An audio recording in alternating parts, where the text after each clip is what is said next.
Vamos a pasar de Argentina a Chile y vamos a escuchar a Alex Ovalle con un tema titulado La enseñanza de la historia en Chile, desafíos para la Universidad del siglo XXI.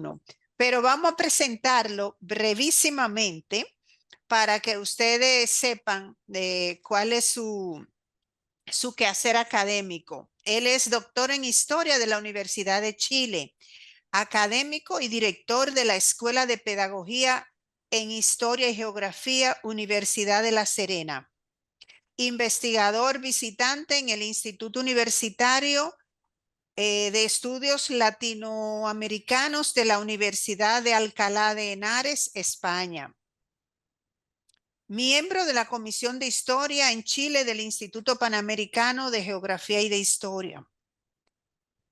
Autor de los siguientes títulos: Devoción, Prestigio y Sociabilidad, Cofradías en Santiago de Chile, 1700-1770.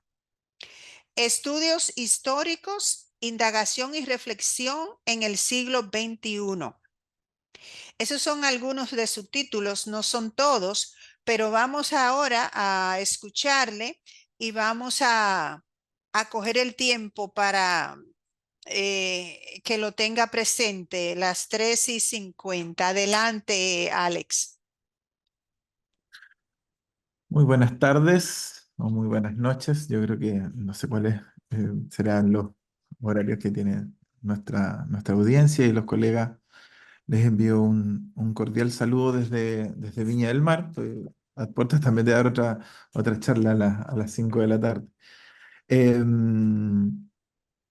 Bueno, yo traigo una presentación que voy a compartirles. No, no es eso. Me excusan la falta de...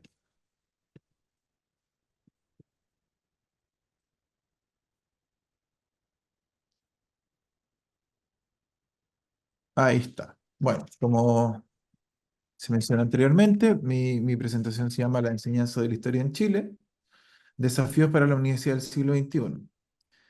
Eh,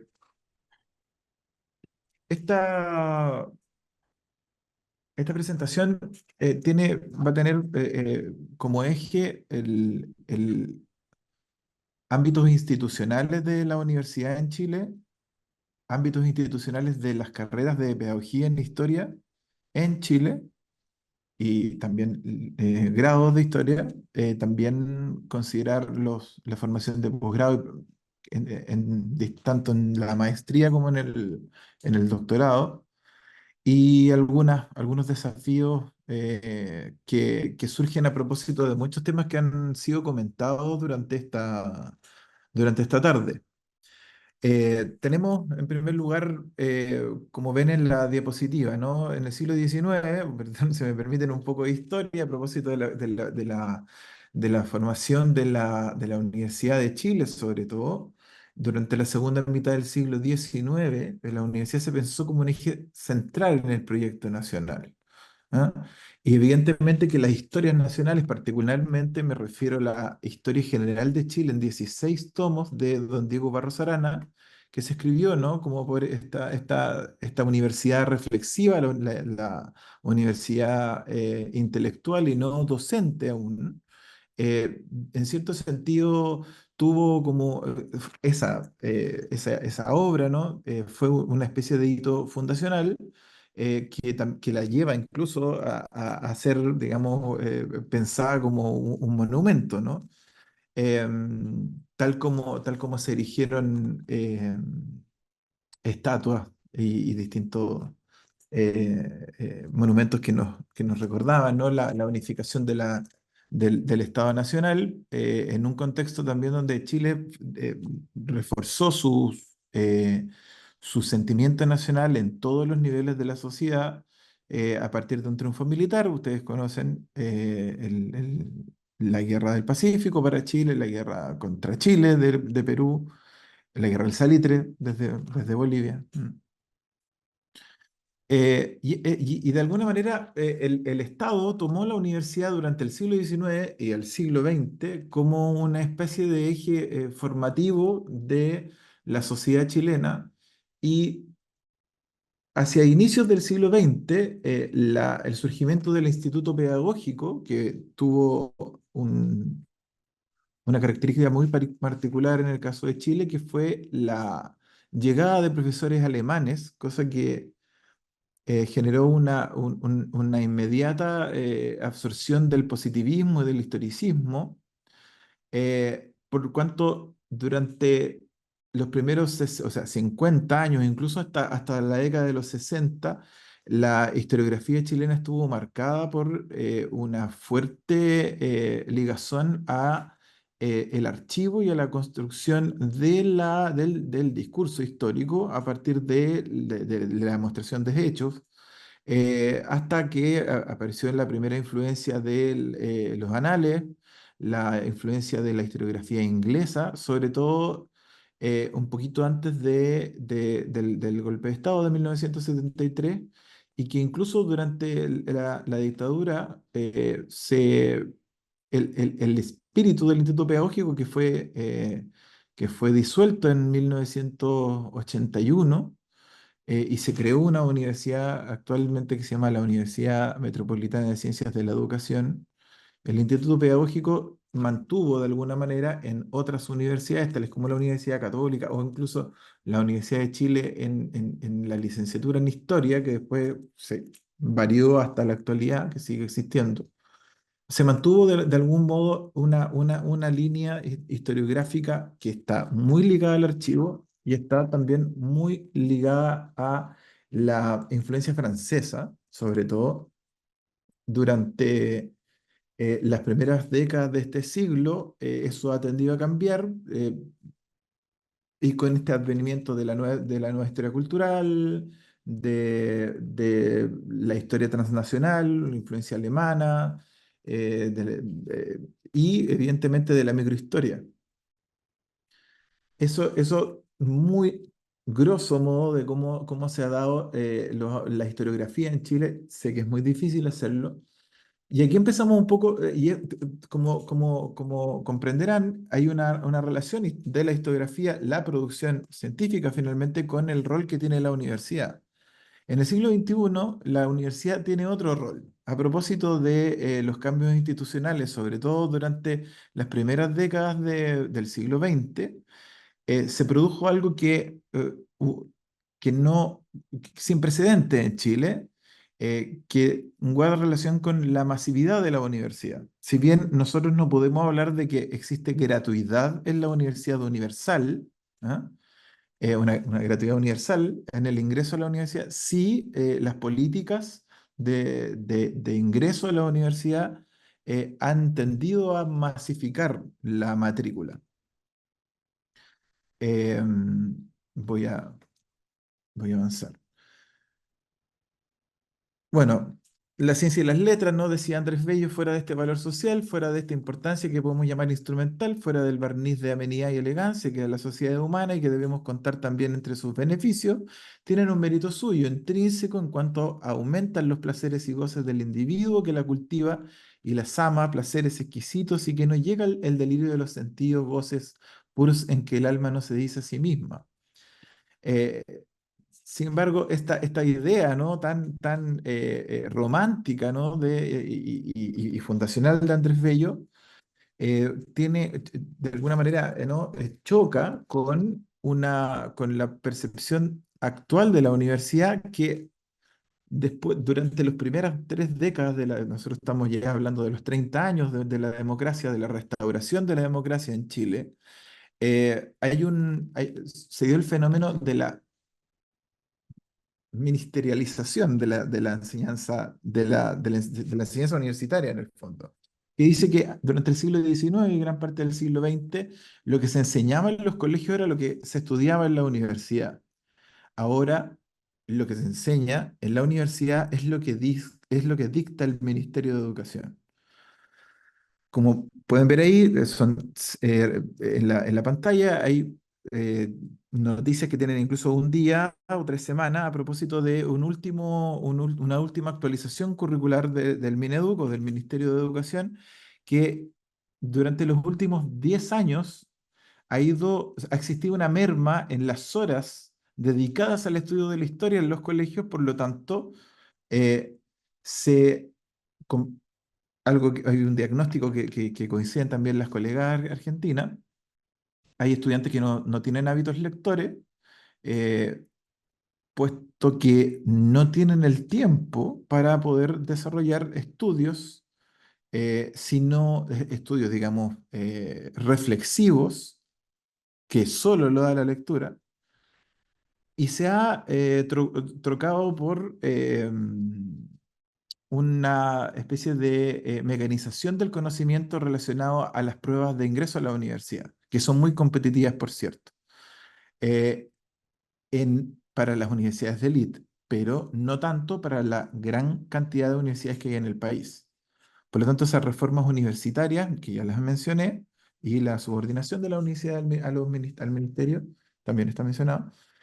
Quería comentarles que en Chile hay una cantidad importante de carreras en todas las regiones de Chile, de pedagogía en historia y geografía, sobre todo a propósito del modelo humboldtiano inicial de la Universidad de Chile, del Instituto Pedagógico, sumado a programas de pedagogía para licenciados, que hay al menos 4 importantes programas de licenciatura en historia, así como licenciatura el grado en historia solamente, y no geografía, que estarían también en la Universidad de Chile, están en la Universidad de Chile, en la Universidad Católica, en la Universidad de Santiago, en la Universidad Andrés Bello, que es una universidad privada, y en la Universidad Diego Portales, que también es una universidad privada. Em, Esas son las únicas 5, o quizá son particularmente las 5 carreras que tienen un grado conducente inmediatamente a la maestría y luego al doctorado, que está un poco enmarcado en el Pacto de Bolonia. En cuanto a los programas de maestría, que ustedes pueden ver ahí, son un poco menores en cantidad, y lo que cabe destacar aquí es que la mayor parte de estos programas son programas que se dictan en Santiago. Y como ven, en la capital, ustedes saben que Chile es un país unitario, ¿no? Una república unitaria, por lo tanto tiende a ser muy centralizada, y son de carácter presencial, ¿no? La Universidad de Chile, la Universidad Católica, la Universidad de Santiago, la Universidad Alberto Hurtado tienen este componente de presencialidad, ¿ya? La Universidad de Portales, como se ve al final de la tabla. En cuanto a los programas de doctorado, en su mayoría están en Santiago. La Universidad de Chile, la Pontificia Universidad Católica de Chile, la Pontificia Universidad Católica del Paraíso, está aquí, está a 100 kilómetros de Santiago, la Universidad de Santiago de Chile, la Universidad de San Sebastián, y se escapan, perdón, la Universidad de los Andes también es una universidad privada, eh, también son de Santiago, salvo 2 programas de doctorado, que sería la Universidad de Tarapacá y la Universidad de Concepción. La Universidad de Tarapacá está ubicada en Arica, o sea, en el extremo norte del país, que linda con Perú, y la Universidad de Concepción, que es la segunda conurbación o tercera conurbación más grande del país. Entonces vamos a establecer un poco contándoles cómo es el panorama de la enseñanza en términos institucionales. Nos enfrentamos a los desafíos para el siglo XXI, y que finalmente han sido ya tratados durante esta jornada, ¿no? Este bajo o nulo trabajo de campo en la formación de profesores de historia, y que tiene que ver, por otro lado, con que hay una hiperpedagogización, ¿no?, de la enseñanza de la historia. Como vieron ustedes, eh, hay un acento en la formación para ser profesores de secundaria. En general, el profesor de historia y geografía es un profesor que es equivalente a un profesor de secundaria, o la enseñanza media se llama en Chile. pudiendo llegar a trabajar en los últimos 2 o 3 grados de la enseñanza primaria. Eh, pero esta influencia del ministerio hace que el estudio de la historia propiamente tal como nosotros lo conocemos, yo soy historiador, soy licenciado en historia y doctor en historia, no soy profesor y dirijo una carrera de pedagogía en historia. eh, es increíble la manera de cómo el ministerio ha fijado, ¿no? A la, al- a las, a la educación y a la pedagogía por sobre las disciplinas. Con esto quisiera comentarles que existe una prueba de medición de conocimientos a los profesores de historia y geografía y ciencias sociales 1 año antes de que salen de la universidad. Es una especie de prueba de salida, ¿no?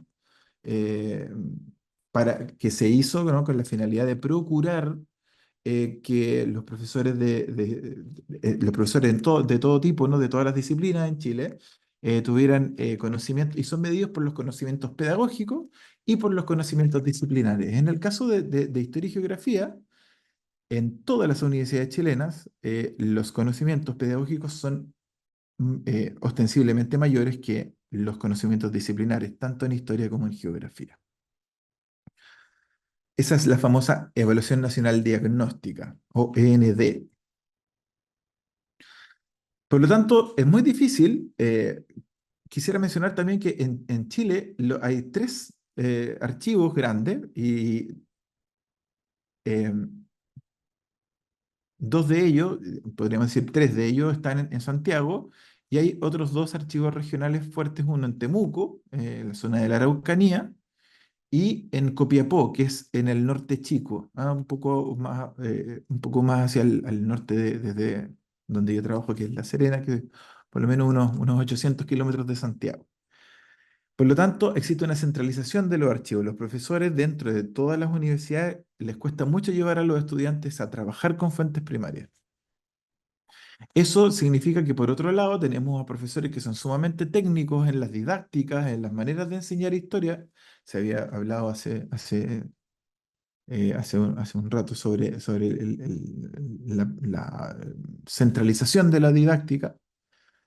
Em, Como ya mencioné, la universidad masiva trae estudiantes con menores hábitos lectores, por lo tanto, pensar en un poco cómo esta madeja se va poniendo un poquito más, se va convirtiendo más en un nudo gordiano, ¿no?